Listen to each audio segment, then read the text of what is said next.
সামাজিক যোগাযোগ মাধ্যম সহ সকল গণমাধ্যমেও একটি ভিডিও খুব প্রশংসা পাচ্ছে সকলের কাছ থেকে।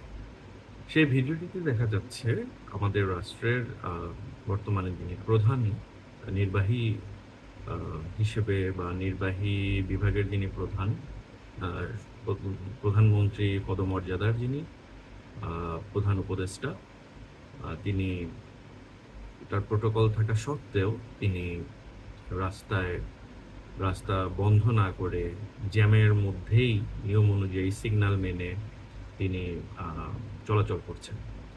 বিষয়টি সত্যি খুব প্রশংসার দাবি রাখে।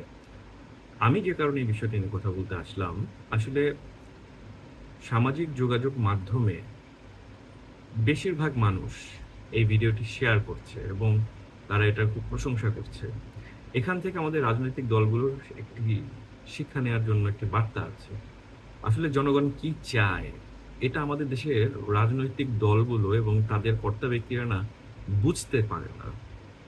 আসলে কি তারা বুঝতে পারে না, নাকি তারা বুঝতে চেষ্টা করে না? সেটাও একটি প্রশ্ন থাকতে পারে সেই বিষয়টা নিয়ে।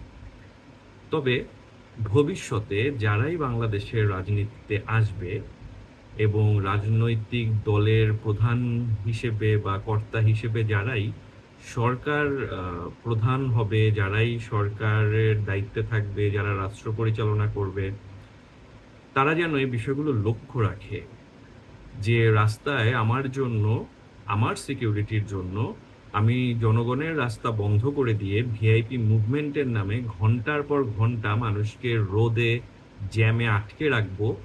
এই জিনিসটা আসলে কোনো সভ্য দেশে হতে পারে না। এই জিনিসটা আসলে বিবেকবান মানুষরা, সাধারণ মানুষরা মানতে পারে না, তারা এটা পছন্দ করে না। এই জিনিসটা আমাদের ভবিষ্যতে যারাই সরকার পরিচালনায় আসবে তারাও যেন এই জিনিসটা মানে এবং বুঝে।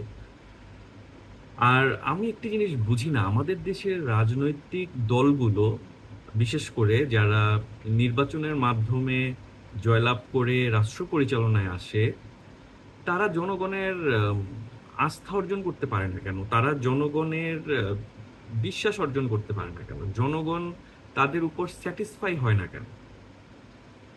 আমরা যদি দেখি আমাদের বাংলাদেশের ইতিহাস, সেই মহান স্বাধীনতা যুদ্ধের পর থেকে আমরা দেখব যে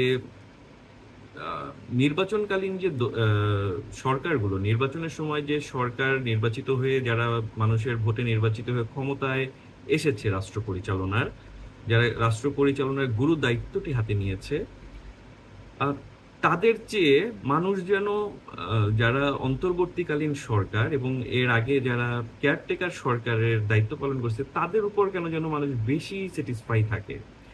এই জিনিসটাও দেশের যারা বড় বড় রাজনৈতিক দলগুলো আছে, যারা রাষ্ট্র পরিচালনায় করতে আসবে ভবিষ্যতে নির্বাচনে জয়লাভের মাধ্যমে, এই জিনিসগুলো তাদেরকে ভাবতে হবে, এই জিনিসগুলো নিয়ে তাদের কাজ করতে হবে।